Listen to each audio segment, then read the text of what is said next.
we will have be doing the moderation of this session later.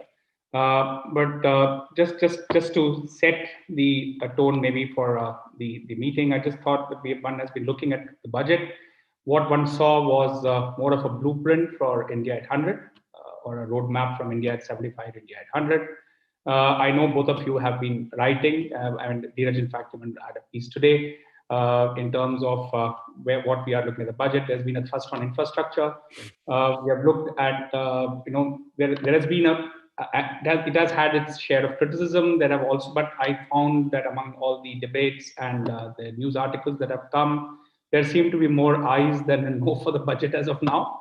So it would be interesting to hear both of you and your thoughts in terms of what this budget brings for business and for all the stakeholders around the table.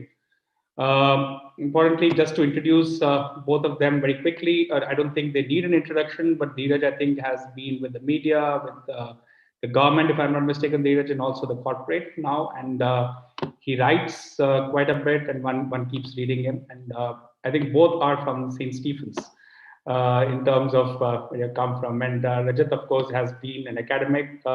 He's taught in the US, he's taught here now with Shiv Nadar. He's been CEO of Career. So, I think they both bring in a lot of weight into the insights that we can get from them. And then, so if I could start with, I don't know, if Rajat, if you could start in terms of giving your thoughts on where we are, which could be followed by Dhiraj, and then we'll have the moderation. Thank you all, and welcome to this session this afternoon. Thank you, Vishwanath, and thank you at the outset. Let me thank PAFI and my old friend Deepak for giving me this opportunity to speak at such an important event. As you rightly said, Vishwanath, this budget sort of presents a blueprint for what the aspiration for India at 100 is likely to be. So what I want to sort of emphasize is that there's been a lot of criticism of the budget in that it doesn't do anything. If you remember the story of Sherlock Holmes and Conan Doyle, said the dog didn't do anything, it didn't bark. So that provides a clue. And I think the budget, by not doing much, I think in terms of taxation, especially, not changing the tax rates, not doing much there, I think it's a good thing. One, we've already achieved the levels of taxation that we want to be at. So the way to increase revenue is not to increase taxes, is in fact simplify the tax regime. And I think we are headed towards that direction.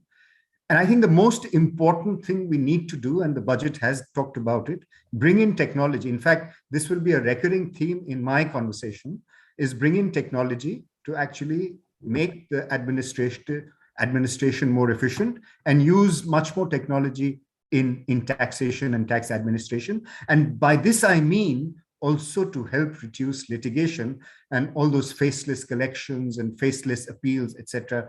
Those should be now beginning to be implemented. I saw a reverberation of the theme of minimum government and maximum governance. After several years, it was actually mentioned, although the theme has been there, it was actually explicitly mentioned by the finance minister in her speech that you want minimum governance and maximum governance, which is exactly what digitalization will do. So in the area of taxation, I'm starting with taxation because one of the things that in the lead up to the budget, one of the things that we heard a lot about was about the growing inequality in India, growing inequality amongst the rich and the poor, and within the rich as well. So there's a very small percentage who take home a lot of wealth and income, and there's a large percentage that get left with the rest. So there's a lot of within cohort inequality as well. And, in India, there is increasing inequality.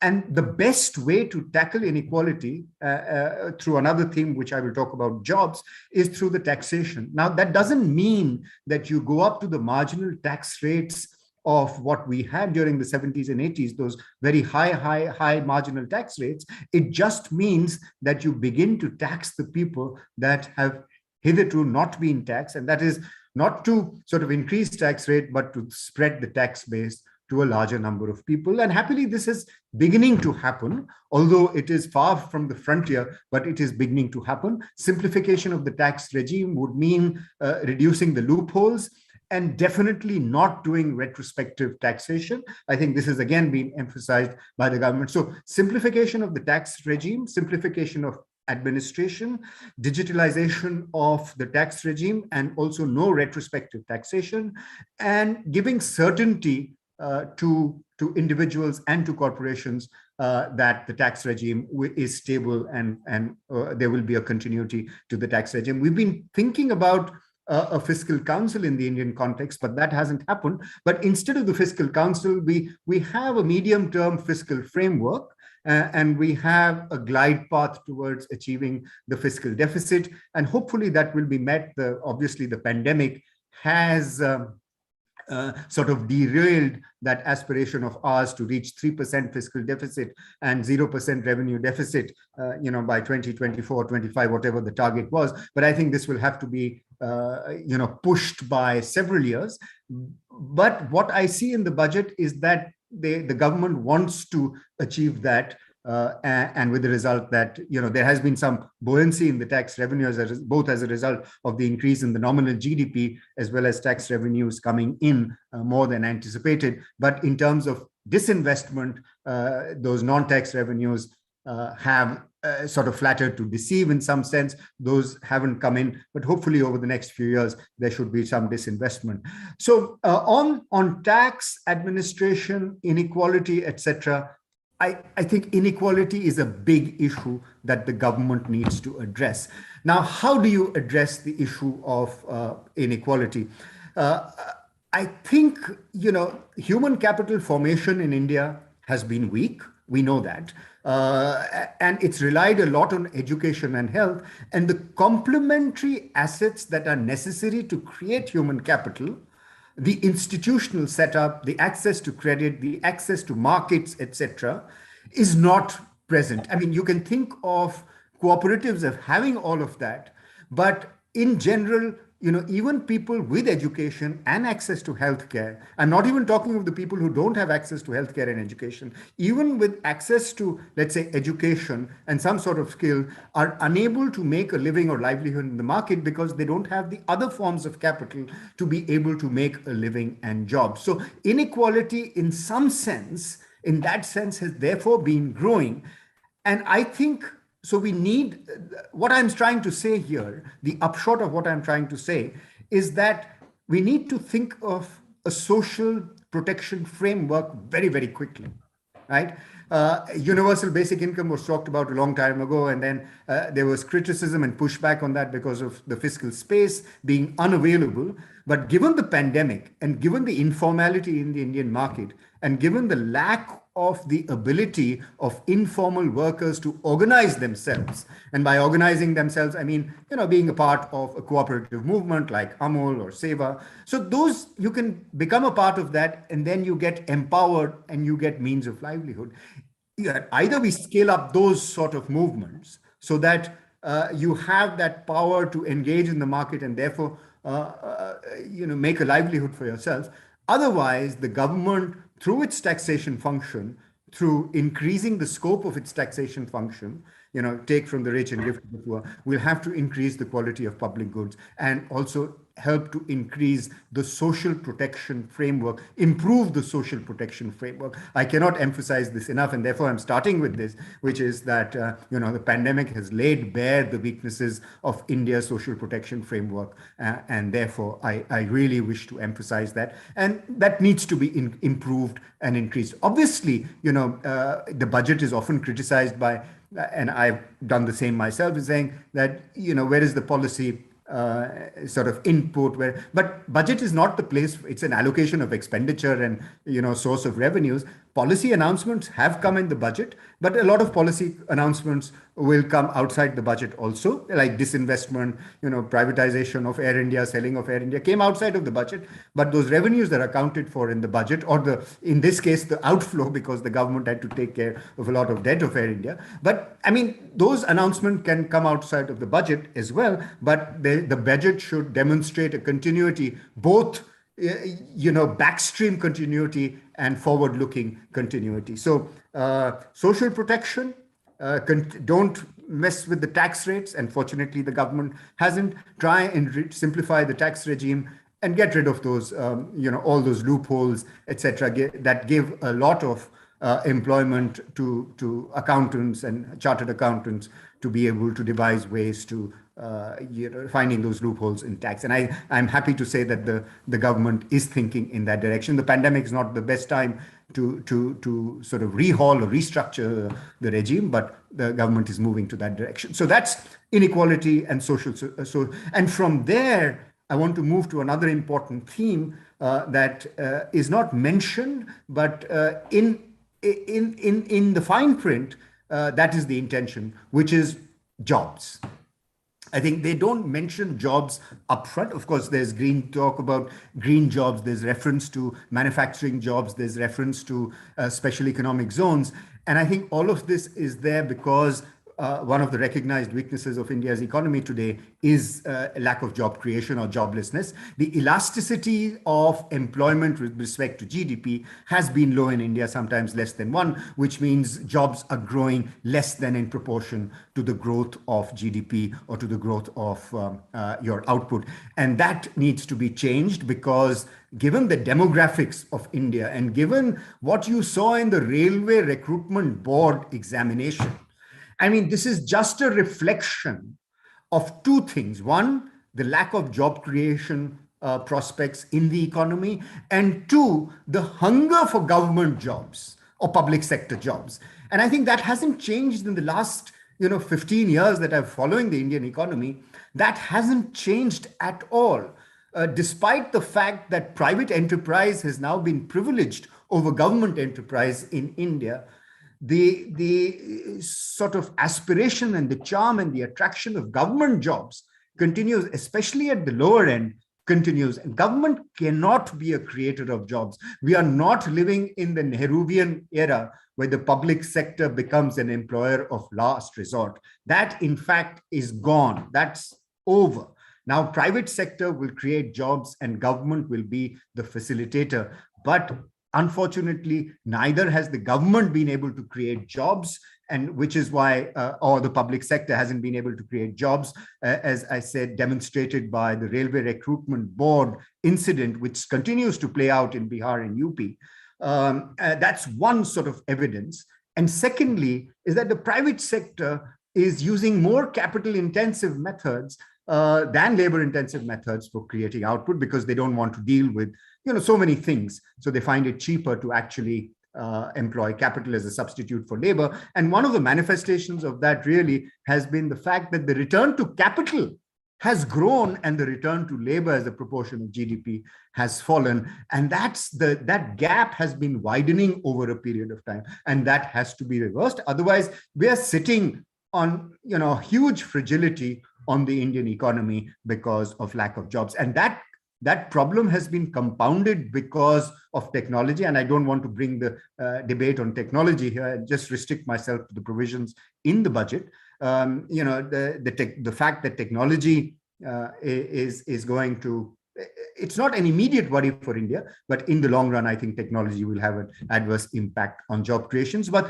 other avenues will open up in a dynamic sense but for those, we need skilling, we need IT-based skills, etc., to be imparted to the population. So job creation, I think, remains an important part of what the government should do. And there's multiple ways in which the government could do that. And it's definitely public investment. And I'm very happy to note that government capex has been increased in this budget. The source of that investment, whether that's new investment or redirection of old money, that I am still working that out I'll work that out in the budget when I look at the more detailed numbers. But happily, guarantee to the states has been increased, capex expenditure has been increased, and that should create some jobs, that should be able to create some incentive for private investment, or what economists say, crowding of private investment. And whether it is coastal economic zones that the Niti Aayog had talked about much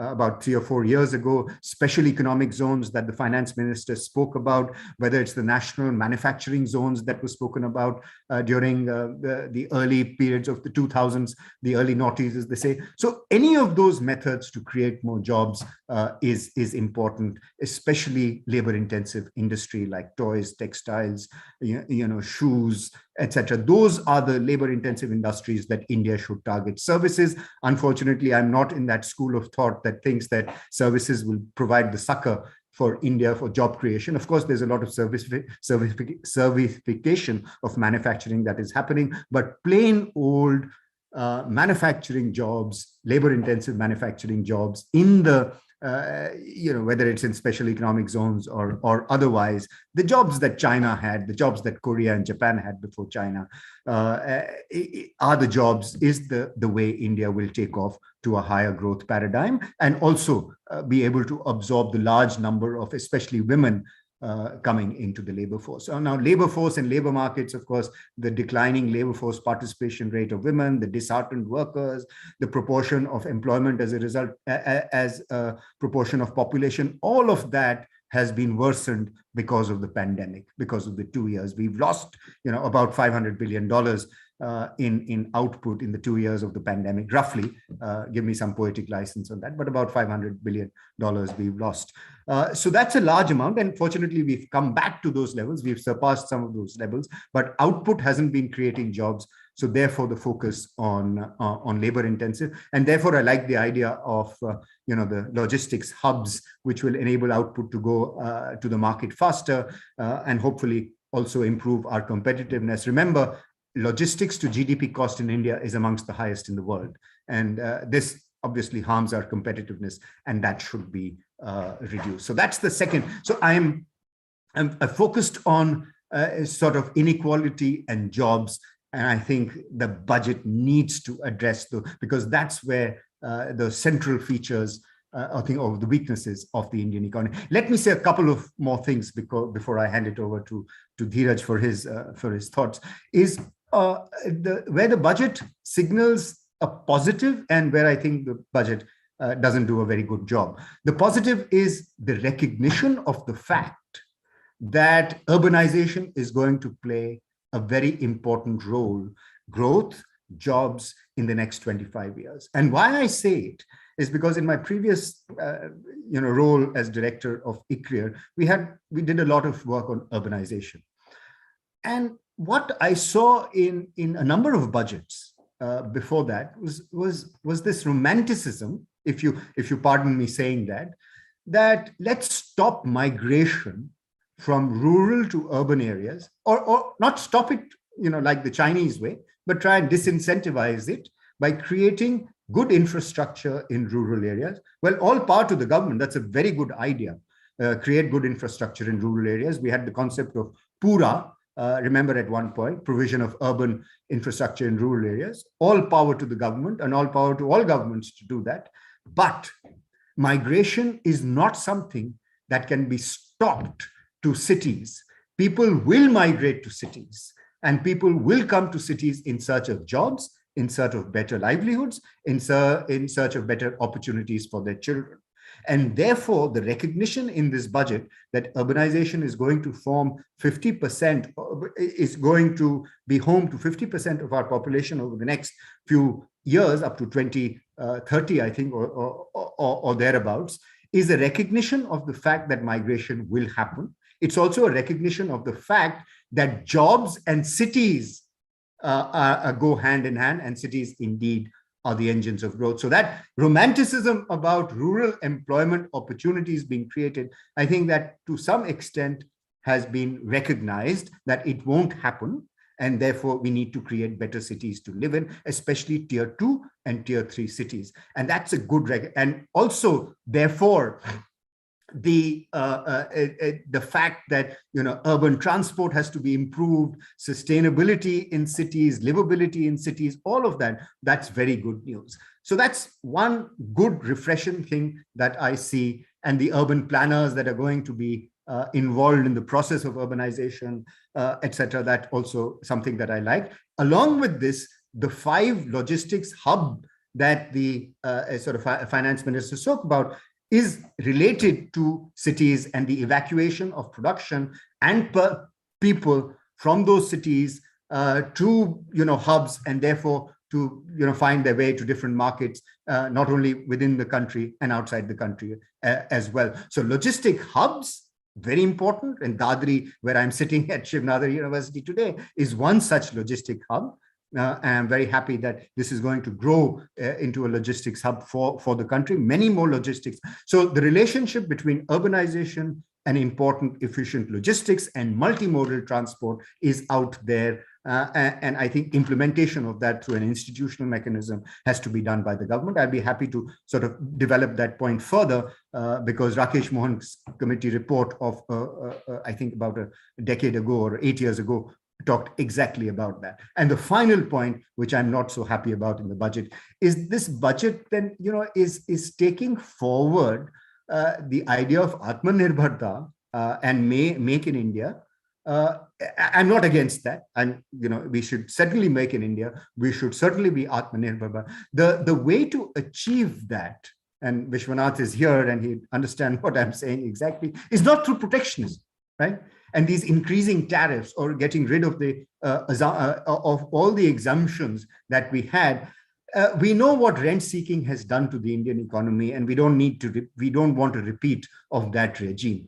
So by all means, incentivize domestic industry, not by increasing tariff walls around you, but by improving what I said, the ease of doing business, ease of logistics, ease of living, etc. That's a much better way to incentivize production in India rather than erecting these barriers, tariff barriers. So again, I haven't looked at the numbers yet, but the finance minister in a speech did talk about removal of exemptions and increasing exemptions and increasing tariffs of items that we could produce in India. And the example of umbrellas was given by the finance minister in the speech. So, increasing the tariffs on umbrellas, etc., so that you have more domestic production. Now, we know that once you have a tariff, it will be very difficult to take away. But in general, over the last few years, I have seen in repeated budgets, increases in tariffs, increases in customs duties to inform domestic production, to increase domestic production in the interest of job creation. I think there are alternative routes to do that.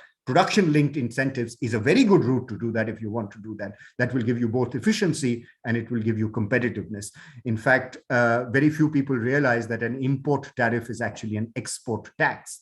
And as a time when you want to increase your exports and you have aspiration of reaching $1 trillion of exports, then this is exactly the wrong way to incentivize that. So that was one of the things that I didn't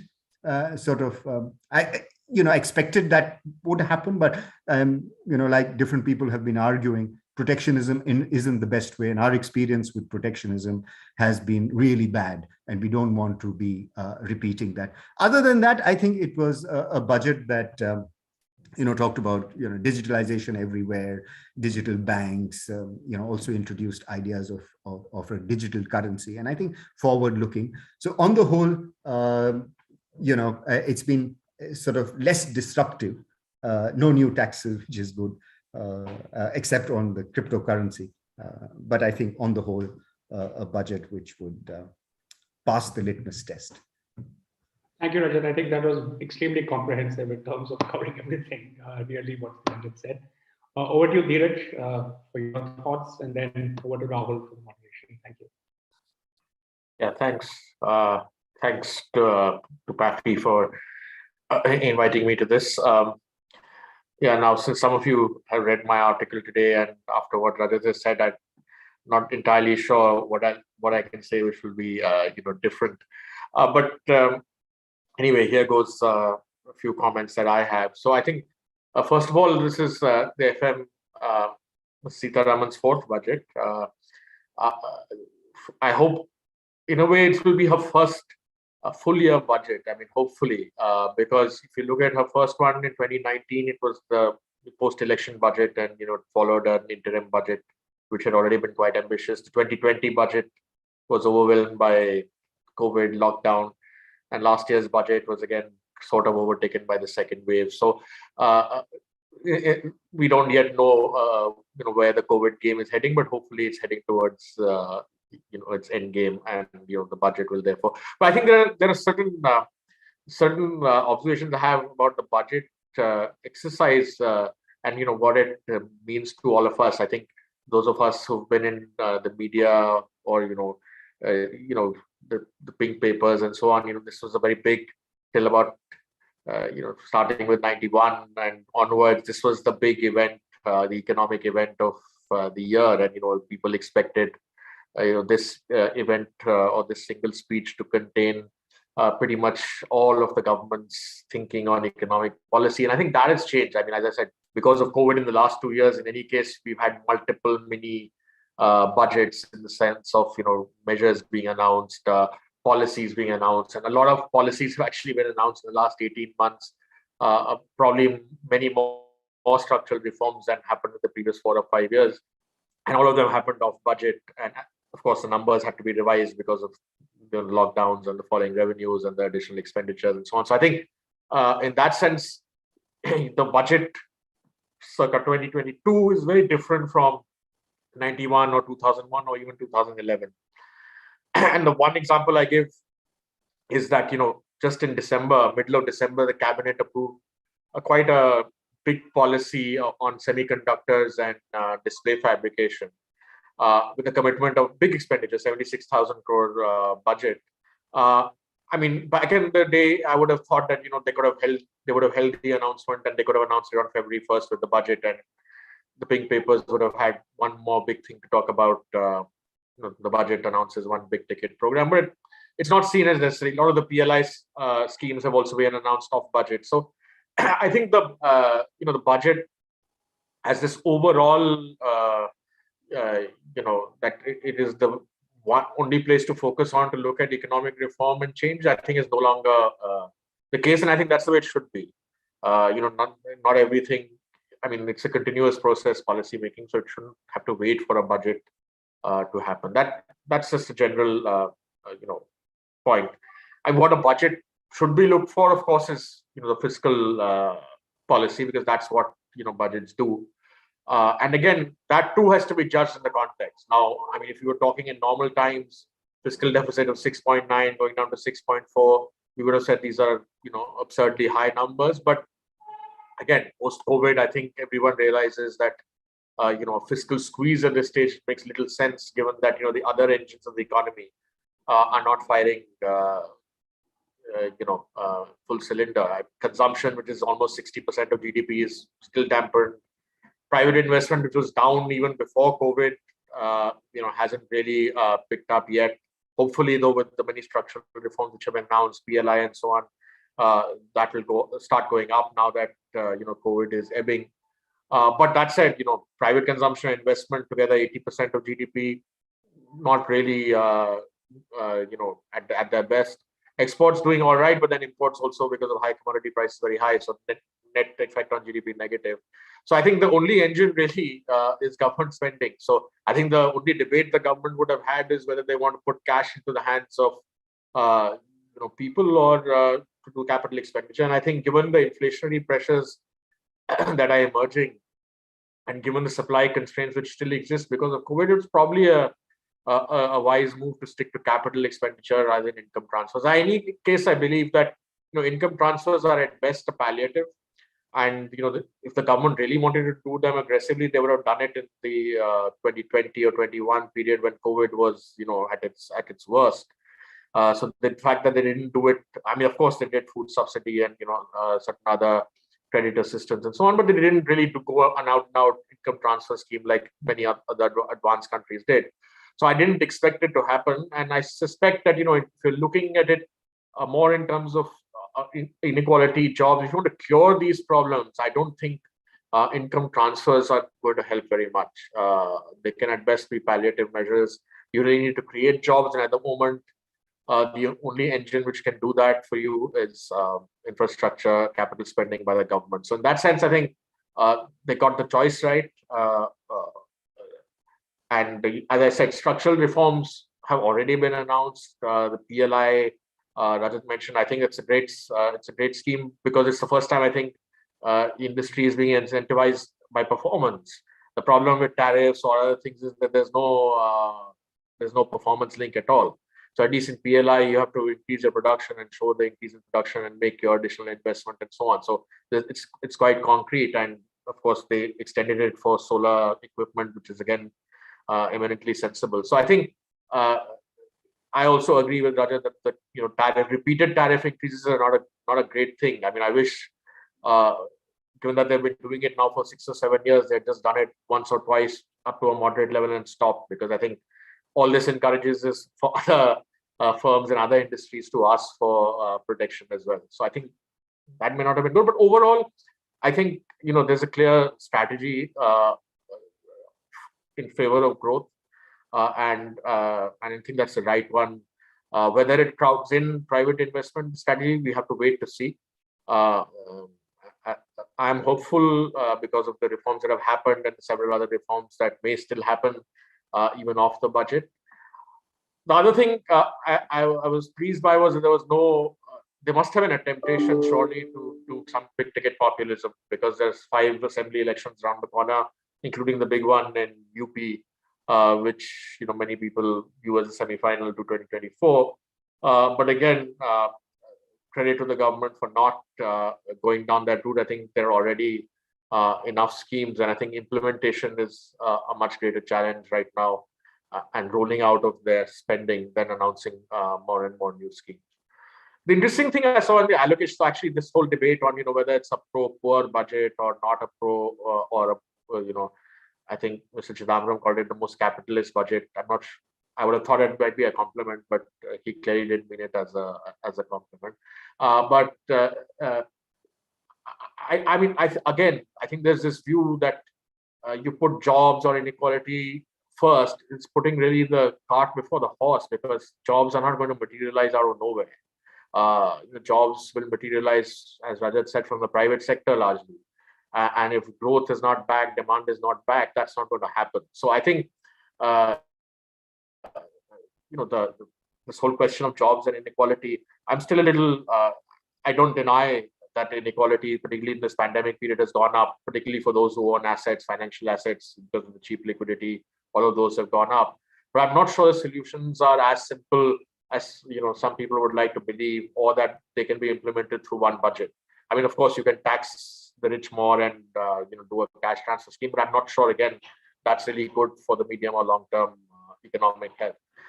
The interesting thing I still think, and this is one point which often gets missed, is that there is while there is continuity in that sort of macro tax system, that the government is not fiscally irresponsible. I mean, the fact that the deficit is up is largely because of COVID, not because of any particular act of carelessness of theirs. And I think they've been consistent there, but where they've also been consistent is on the welfare side. And it's not only about spending there, it's also about delivery. So in the first term, Ujjwala, the gas cylinder, there was Swachh Bharat toilets, and the Awas Yojana, which brought a lot of houses. So I think these, again, to the bottom deciles of the population, these are very significant schemes which improve the quality of life. And this time around, you can see that there's a clear target on the Jal Jeevan scheme and on the Har Ghar Nal Se Jal scheme, because in 21, the allocation, FY21, the actual allocation was about 10,000 crores for water, drinking water, went up to 45,000 crores last year. And for next year, that's the revised estimate for this year, and the next year it's predicted for 60,000 crores. So there's a plan there. I mean, the poor or the marginalized or rural population is not being overlooked. And drinking water, clean drinking water in every household actually has, the implications for well-being are much larger than just clean drinking water. I mean, health, sanitation, a whole lot of things will improve. So I think, again, the one point of continuity I see, with this budget is that you're not forgetting about the bottom deciles of the population. You are still doing something concrete for them. It's not easy to create jobs in one budget, though that is a challenge. That can only be done by inducing, as we have said, capital expenditure and investment and so on. But at least this water or the direct benefit schemes reach more immediately, and the benefits can be seen more immediately. In UP as well, one has been reading about how the ration scheme is very popular. So I think we underestimate sometimes the importance of because again, like we had a bad experience with protectionism, we had a kind of bad experience with welfare as well. A lot of money spent and a lot of money leaked. But I think with the digitization and with the use of technology, again, which has been an emphasis of this government since 2014. In fact, they owned up Aadhaar much more than the people who created Aadhaar. And that has actually led to a much better delivery of those services, and of course, additional spend also. So it's not that there's been no additional spend, and on water, we can see there's additional spend. So spend combined with technology, monitoring, better implementation, I think that is a theme again, which underlies this government's thinking, and which again I saw in this budget. Similarly, if you look at the two big allocations, increase in allocations, the really big ones. One is water, as I said. The other is roads, and roads, particularly the Gram Sadak Yojana, which again, when Rajat spoke about rural infrastructure, but again, I think there have been several studies to show how rural roads, good quality rural roads, help raise incomes and livelihoods in rural areas, and in fact enable what you will call a day migration. So people can go for the day to work in the nearest city and come back and live in the village. So they don't necessarily have to migrate full time, but they can at least go for a job to the nearest city. So I think in that sense, I see, despite what people have criticized, the lack of an income transfer scheme or lack of attention on the suffering, I don't think for a start that the kind of shock COVID caused, I don't think any government measure could have mitigated the full extent. It's simply not possible given the resources we have. But I do see a continuity in addressing the constituencies, in rural areas and on agriculture. Of course, I mean the government did the big ticket stuff, but it didn't work, and they had to withdraw it. So now to expect the budget to have done something radical, I think was again being unrealistic, having burnt their fingers, trying to do what everybody said was the right thing, including many of the opposition parties, but it didn't, obviously it didn't work out. So I think, again, overall, if you look at, what this government's ambition is, I think it's always been a mix of growth and welfare. I don't think this government is, again, very conscious of not letting that welfare piece go, because I think that is the one experience they've learned from the earlier NDA government of Vajpayee, which did very well on growth and reforms, but kind of dropped the ball on welfare and gave room for others to come. So I think they've not dropped the ball on welfare at all. And the talk of technology is not only about the cutting edge, emerging sectors. Of course, it is about that, but it's equally about improving governance and improving the delivery of goods and services to those who need it most. So I think technology, this government has a broader sense of the benefits it can bring. And I think you saw that there were just mentions on drones and Kisan drones for farming and talk about the green economy. There was a little bit of futuristic thinking, gazing in the crystal ball, which is not a bad thing, because at least it gives us a sense that the government has an idea of the trends which are emerging. Because let's also not forget that, and I'll stop after this, that it's actually quite a momentous change happening across the world in a global sense. I mean, there's the geoeconomics of the post-COVID scenario where people want to diversify supply chains away from China. That's one thing happening. There's an enormous pressure on climate change and moving towards a green economy, not only from governments. In fact, I think the pressure is less from the cops and more from investors and the markets looking at companies very carefully now. Before, in fact, when people ask me why a blue chip like BPCL is not finding enough buyers, I think it's because globally, at least, people, investors, and buyers of bonds are not looking favorably on any company expanding into fossil fuel. So I think that's another momentous change happening. And then, of course, there's the fourth industrial revolution. Sometimes we get carried away by the robotics and the 3D and automation, but digitization is very much part of it. Big data is very much part of it, and how to harness all of that. So I think and now in the immediate short term, you're also going to see a reversal of the loose monetary policies that we've had, in the COVID, post-COVID time. There's inflationary pressure in the US. I don't think the US has seen inflation like this in decades. So I think there's going to be a lot of churn and a lot of change. And I think the budget striking a note of continuity and stability is a good thing. But I think you cannot possibly, we used to do 5-year plans. This government stopped doing 5-year plans. And I think that's a good thing. You need to be able to think much more on your feet with the kind of momentous changes that are happening. Things may change very, very rapidly. And it's important to get fundamentals right. And I think this budget got the fundamentals right. We can quibble about one or two things here and there, but I think on the whole, given the global and domestic scenario, I would not have expected much more, from a budget. Thank you.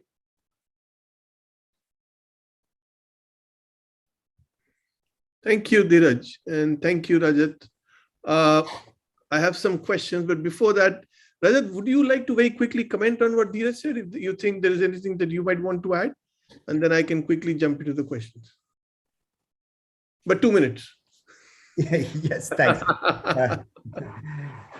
No, I think we said some things which were sort of resonated.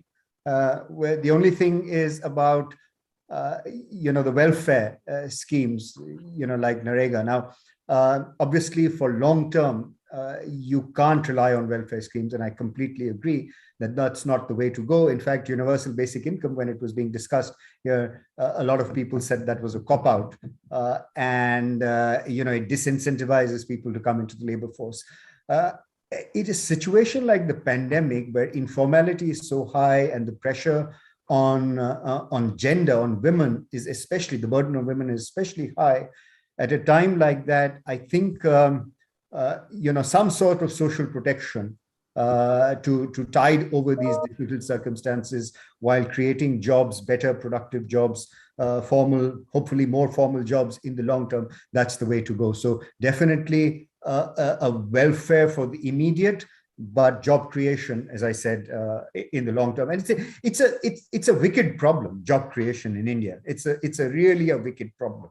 And you listen to the ILO, where they talk about social protection, and they talk about minimum guarantees, and you think about what it will do to the cost of labor, and you wonder whether that will enable job creation or whether that will enable job destruction or damage jobs, etc. So it is a very difficult problem, especially when you have technology, the overhang of technology, which is damaging jobs. But it is also creating new jobs. So just like with any other industrial revolution, the size of the pie will increase, but you need to create a population that is able to access those sort of jobs. So, I agree with what Dhiraj just said. Only in the short term, I think a bit more of welfare to tide over these difficult circumstances. Okay. So I have a question here. Health didn't get the allocations that were expected in the budget. Government capex rise supposedly has a multiplier effect, but what do you think happened to the health multiplier on the GDP? So health, has always been low, and we were expecting that health expenditure will actually increase in this budget, and there were expectations that it could go up to 1.3% of GDP, but I don't think it's anywhere near that. The health insurance scheme that the government had announced in the previous budget, the Ayushman Bharat, I think that's the route that the government is taking, hopefully getting in much more of private investment and looking at healthcare delivery through a private mechanism, but paying through the insurance system. That's the model that this government is adopting. But health, as I said right in the beginning, the two big sort of things that we haven't done as well, health and education. They are necessary, but they are not sufficient. They need to be sort of complemented with a whole host of other things if you want to create really those formal jobs that one is talking about. But health, unfortunately, didn't get the kind of attention I think it has deserved. A lot of this is going to fall on the level of states to address. And I think the center has a bigger role to play in the healthcare delivery system. Yeah. I think sorry, very quickly, Rahul, sure. I agree that, I mean, health should of course get a much bigger allocation, particularly in the aftermath of, you know, the most serious health crisis we've faced in many decades. But I think again, the thinking, I suspect, I'm not defending the thinking, but the thinking is that, you know, that things like education and health are the domain of states, and, you know, they're being devolved more money, and now this is something the state budgets should take care of, and the center will do the big scheme like Ayushman Bharat. And I think that's the thinking. Yeah. But I think even the states don't have the kind of money that is required. So I think you know, the two things we've struggled with post 47 really were both before and after liberalization. One was manufacturing, building a manufacturing base, and second is at least sufficient manufacturing base, and second is education and health, particularly primary.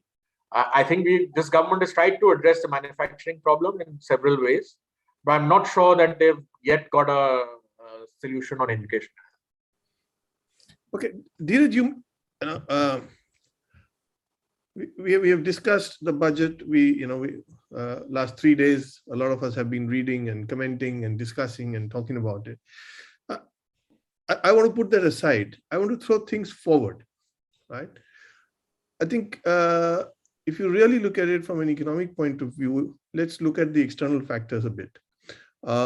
We are getting into a situation where commodity prices, especially oil prices, are going, shooting up very sharply again.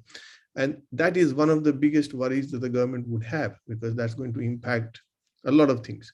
Dhiraj, how do you foresee the next year happening in terms of whatever priorities that the government is setting, if suddenly the oil bill shoots up and there is a shortage of, the kind of monies that one would be looking at? Yeah, so I think the headwinds are definitely there, in terms of the cheap liquidity drying up, but that may not directly be a government concern, but maybe a concern for corporates and so on who had a good time of it for the last 2 years. But I think oil, as you said, of course there's the inflationary pressure, but then this government has also mopped up a lot of tax revenue on oil, and short of, if they want to retain that kind of tax gathering, the retail price of petrol will probably be 130 rupees a litre if oil goes to $100 a barrel. And I don't think that's going to be sustainable. So they'll have to cut taxes, which again then could start sending some of the spending plans. All right. So I think there's definitely a risk, and unfortunately, I don't see commodity prices cooling off in the next year. In fact, in a hard commodity cycle for almost a decade, possibly, because the transition itself energy transition has led to some interesting consequences, in the sense that on oil, hardly any money is being put into exploration now, and as I had mentioned earlier, a lot of the big boys in oil in the West and so on are being nudged out of oil and going into renewable energy. But for a country like India, which depends heavily on imports, this could have serious consequences if the production doesn't increase and demand is going to grow. And the energy transition is going to be gradual. Let me tell you, it's not going to happen in 2 years or 5 years. So you could face significant headwinds on oil and other commodities, because even in other commodities, we are quite import dependent. We import everything from coal to copper to aluminium, and lithium, cobalt, nickel, which are the future metals we don't produce at all.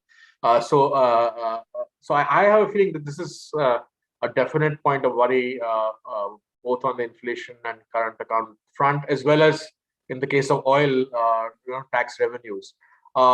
So I, from what I heard in the press conference and so on, they seem to be cognizant of it, but they're hoping for the best, is all I can say. Because I don't see us increasing production of oil or anything else, or the energy transition happening any faster. So that is a downside risk, definitely. Rajat, we've been talking about the budget, saying, the point that you made from the Sherlock Holmes story, the dog that didn't bark, is fantastic. If the dog had barked, maybe things would have happened. But do you think a lot of it is being saved? All the populist measures are being saved for the next budget, because that gets you closer to the general elections in 2024. No, certainly. I mean, that is certainly the case, because the big election is coming up, and that would be the last budget before the next election. So I think some of that has been saved. But I think also there was a little bit of pragmatism that sort of featured in the budget. And I think that triumphed everything else that the government or the finance minister could have done. So I think it's a steady budget, and one was expecting populism, but I think what would the budget have done in influencing the election that is coming up? Could there be something that could have been done to influence the outcome of that election? And that would be a highly risky call, at the risk of damaging the fiscal space for the government and not probably getting enough returns. I mean, could you have got the same returns without damaging the fiscal space of the government? And I think that's the call they took. The other call I think the government may have taken is being criticized even more along the same lines. And that could have been more damaging for the outcome of the election results. For instance, the minister being roasted for having announced many populist measures, especially when 4 or 5 elections around the corner. So both, the fact that they could have invited a lot of criticism and pragmatism and waiting for the bigger sort of lottery, which is next year, a year after that, is I think what informed what we saw in the budget. But I think it's still steady. It's not disrupted the apple cart. And as I said, and as Dhiraj also said, I think pragmatic and passes the litmus test. But the other thing, Rahul, which I want to say, and I said that, and Rahul also endorsed that, is that a lot of reform actually continues and will happen outside of the budget. All the time we're looking at the budget as a place or a space for announcing structural reforms. But even fiscal policy itself is now only a limited way in the budget. A lot of it is with the GST Council. And if we actually talk about creation of a fiscal council, then you actually begin to shield the government a little more. And you have these experts, and a lot of people have talked about a fiscal council and said that, it could shield the actual government, and the fiscal council then advises the government on a medium to long-term fiscal framework. And a lot of decisions get taken there. Just like in the Monetary Policy Committee, it's not only the governor that decides, but there is a committee along with the governor that decides on monetary policy. Yeah. So you mentioned a very interesting thing about GST. Now, obviously, this has been a bone of contention. What's happening with the GST rates and how they need to be rationalized, and of course, it stays with the GST Council. But in terms of direction, one was expecting that there would be something that will come out of this budget which sort of says that yes, it's likely to sort of get into some kind of shift and changes that one has been expecting. Nothing of that sort came out. So yeah, I think this was not. I think in the to be fair to the government, given the sort of disruption of COVID and given the lot of impact on SMEs and MSMEs, especially of the GST, or the burden on the MSMEs of complying with the GST regime, I think they thought it best not to tinker with it at the moment. And remember, GST came as a second incident after demonetization, which had an adverse impact on exactly the sector that creates those jobs that you want to create on the economy. So I think discretion was the better part of valor for the government at this stage. I think the rationalization of GST rates will continue in the medium term, and there's no way you can sustain such large number of rates. But the good thing that GST has done, I think, is, as a lot of trade economists, and Vishwanath would know, there's a lot of trade economists used to say that, before signing free trade agreements with the outside world, let India sign a free trade agreement with itself. And I think the GST has achieved in part that. Of course, a lot of things are still outside, but hopefully, fuel will find its way into the bag of GST at some point once the transfers, etc., have all been completed to the states, and it might find its way into the GST. And I think that will be nice to do. But for the moment, I think, as I said, discretion has prevailed. Dhiraj, do you feel the government can actually spend the money that it allocates to various sectors? That's a question that I have. That's always the million-dollar question. But I think again, I mean, of course, proof of the pudding is in the eating. So I'm not going to say that they will be able to spend it. But I think the Gati Shakti, master plan and the Gati Shakti plan is therefore important because 7 sectors that were identified and master plan and convergence and trying to sort out things rather quickly. I think that. So if Gati Shakti and if all the heads are banged together and there is coordination and faster execution, then they may be able to spend the money. So I think without a Gati Shakti type plan, it might have been difficult. It will still be a challenge because if nothing else, government processes are awfully long. Even if you get necessary clearances, tenders, this, that. But yeah, so that's an open question. But I think even last year, the FM wrote to a number of ministries last year, as in this financial year, saying, spend more, front load the spending. So again, I'm not sure it will all get front loaded because processes are what they are in government. But I would think at least the roads ministry is an efficient ministry and has been, getting a lot of projects done. But, this kind of quantum of increase that they've got, it will take a lot of capacity to spend it. Can I just add that, Rahul, if you permit me? That Sure. Shubho, I can see, and Deepak, and we've been involved in this telecom, broadband cable or broadband fiber to the village panchayats since 2012, and that hasn't happened, and that's been rechristened as the BharatNet project. And the reason it hasn't happened is because the method of procurement has been inimical to getting the cables out there, to getting the fiber out there. I mean, the processes and then the litigation and then the filing of court cases, etc., delays the entire process. And right of way is completely another challenge. And we probably need another session on how telecom infrastructure players can get the right of way. But it's the government process that prevents this from happening. And despite the competitive federalism, despite states wanting to compete with each other, when it comes to state clearances, one state is not looking at another state for best practices. They are doing what is best for them. And then seeking then begins to happen, which delays processes. So one state might have the fiber laid, another state, its neighboring state, would have 40% of that, and there's no point having fiber in one state and not having it in another state which is contiguous, and calls don't move, transport doesn't happen, etc., etc. All those problems compound. So I think this government procurement has to be made more efficient, and I hope digitalization plays its role there. Yeah. Thank you. I think we have actually run out of time, but I'm going to now hand it over to Deepak for his motion of thanks, and from my side and from everybody again before he gets in, thanks for sharing your views. Deepak, all yours. Dhiraj and Rajat for this interesting discussion, which was less about numbers but more around the macro picture that you both presented to us in terms of what are the big implications, what are some of the challenges that are still not yet addressed in this whole budget.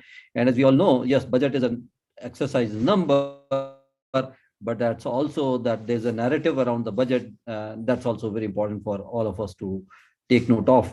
And obviously it will be only a year hence or probably a little longer, then only we'll know how good those numbers and allocations and expectations actually meet the expectations and the estimates, and how much if there's any misses there. So that's something which only the time will tell. But for the time being, I think the way, as both of you mentioned, that the budget does have a long-term continuum. It has a long-term vision, and hopefully this is something which will actually spur not just growth, but as you both mentioned, also create opportunities for jobs, especially in the non-farm jobs, apart from, of course, the services sector, and which is anyway struggling a lot. As far as the issue on procurement that you mentioned, Rajat, one thing that I did notice in the economic survey, at least, was that there are some interesting ideas there about the public procurement reforms, including the QCBS and a few other models.